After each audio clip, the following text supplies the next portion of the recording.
Gunung Argopuro. Bagi yang belum tahu Gunung Argopuro, bisa cek di video sebelumnya.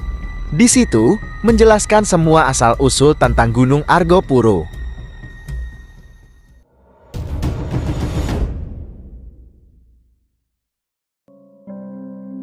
Pendakian ke Gunung Argopuro dimulai dengan penuh optimisme dan semangat.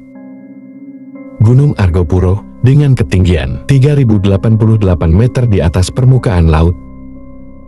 Gunung yang dikenal sebagai salah satu jalur pendakian terpanjang di Indonesia.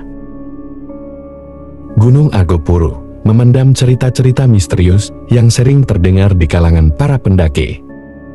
Rio bersama 4 temannya, Rina, Wawana, Bayu, dan Sari, berencana untuk menaklukkan Gunung Argopuro. Mereka telah mempersiapkan semuanya dengan matang, membawa peralatan lengkap, dan memutuskan untuk mengikuti jadwal pendakian yang telah direncanakan dengan baik. Pagi itu, mereka memulai perjalanan dari base camp. Suasana masih hangat dan cerah. Hutan tampak bersahabat dengan sinar matahari yang menembus dedaunan. Tawa dan candaan mewarnai perjalanan, meski mereka sadar bahwa Gunung Argopuro terkenal dengan jalur panjangnya yang menyimpan banyak misteri.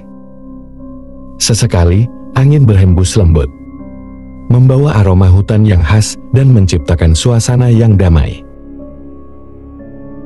Pendakian di hari kedua. Suasana mulai berubah. Kabut tipis mulai turun, menutupi jalur pendakian.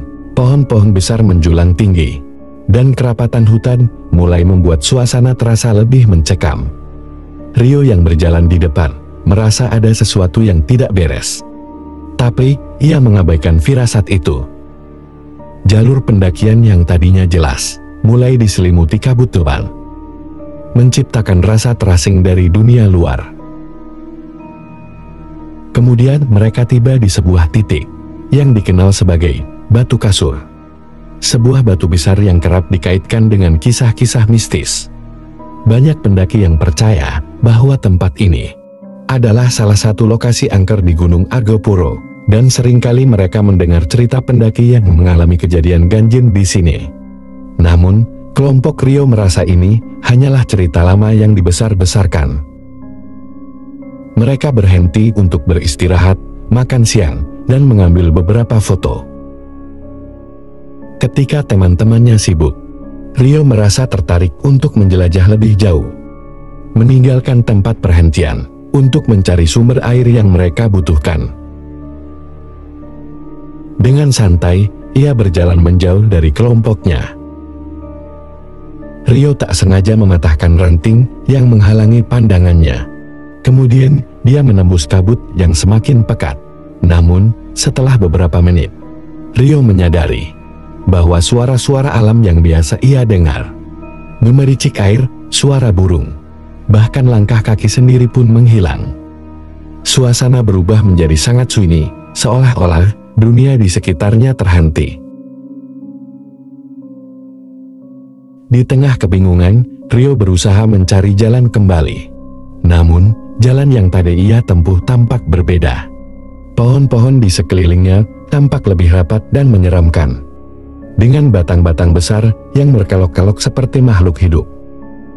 Rio mulai merasa cemas, dan ketika ia mencoba menghubungi teman-temannya melalui HT, hanya ada suara statis yang menjawab. Ia mulai merasa ia sendirian di tengah hutan yang tak dikenalnya. Rio berjalan semakin tak menentu. Sampai pada waktunya, Rio kelelahan. Dan tiba-tiba dari balik kabut, Rio dikejutkan dengan sosok bayangan muncul. Bayangan itu perlahan mendekat, tampak seperti seorang wanita dengan rambut panjang yang kusut, mengenakan pakaian putih lusuh. Tubuhnya kurus kering, dengan wajah pucat yang menunduk. Rio terdiam, keringat dingin mengalir deras di tubuhnya. Wanita itu mendekat semakin cepat. Sementara, Rio mencoba mundur dengan langkah yang goyah. Tapi setiap kali ia mundur, wanita itu semakin dekat. Hingga akhirnya, Rio tersandung dan jatuh ke tanah. Dalam ketakutannya, ia memejamkan mata. sambil membaca surat-surat pendek, berharap semuanya hanya halusinasi.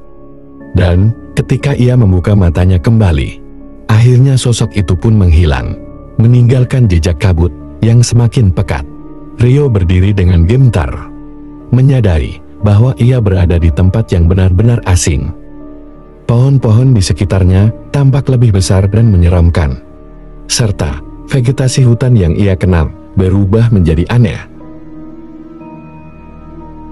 Dalam kepanikannya, Rio mulai berjalan cepat, berharap bisa menemukan jalan keluar dari hutan aneh ini. Namun, semakin ia berjalan, semakin dalam ia merasa tersesat. Langit yang tadinya diselimuti kabut, kini berubah menjadi gelap. Suara angin yang tadinya lembut, kini terdengar jelas, seperti bisikan-bisikan yang menakutkan. Seolah-olah hutan itu hidup dan mengawasinya. Sampailah di salah satu titik, Rio tiba di sebuah padang rumput kecil yang aneh. Di sana, ia melihat sebuah pohon besar yang berbeda dari yang lainnya. Di bawah pohon itu, berdiri seorang anak kecil. Berdiri diam mematung, sambil menatap ke arah Rio. Anak itu tampak normal dari kejauhan, namun saat Rio mendekat, tubuh anak itu perlahan-lahan berubah menjadi transparan, hingga akhirnya menghilang di tengah angin. Dan suasana semakin mencekam, Rio mulai merasa ada sesuatu yang menjeratnya di tempat ini. Kemudian terdengar suara langkah-langkah kaki samar dari belakangnya. Seperti ada seseorang yang terus mengikutinya. Namun saat ia menoleh, tidak ada apa-apa. Terkadang, sesekali ia merasa seolah-olah bayangan hitam besar melintas di antara pepohonan, yang menatap dia dari kejauhan dengan mata merah menyala, membuat rasa takutnya semakin memuncak. Rio mulai berlari. Dengan tubuhnya yang gemetar, keringat membasahi punggungnya. Dalam kebingungannya, tiba-tiba kabut yang menyelimuti hutan seakan tertiup angin kuat dan lenyap seketika. Dan akhirnya, di depan mata, ia melihat jalur pendakian yang dikenalnya. Kemudian, Rio berdiri diam, sambil mengatur napasnya. Dia kebingungan, seolah-olah Rio tidak pernah jauh dari tempat itu. Lalu dia melihat ranting yang ia patahkan sebelum dia tersesat. Dalam hatinya, seperti ada kejanggalan dari ranting itu. Sepertinya, ranting inilah penyebabnya membuat saya terjerat ke dunia itu. Kemudian, tanpa memikirkan hal aneh lagi, dengan napas yang masih terengah-engah, Rio segera berlari menuju jalur itu, berharap bisa bertemu kembali dengan teman-temannya. Namun, saat ia kembali ke tempat perhentian, di batu kasur tempat pertama mereka beristirahat, suasana tampak aneh. Teman-temannya tampak terkejut dan cemas. Wawan segera menghampiri Rio, menatapnya dengan tatapan khawatir. "Kamu kemana saja, Rio? Kami sudah mencarimu selama 4 hari." Wawan berkata dengan suara penuh emosi. Rio terkejut dan kebingungan, karena baginya, ia tersesat hanya beberapa jam. Namun, menurut teman-temannya, 4 hari penuh telah berlalu sejak ia hilang. Teman-temannya mengira Rio hilang dan terjadi sesuatu padanya. Karena rasa khawatir, teman-temannya pun melaporkan hilangnya Rio ke tim SAR.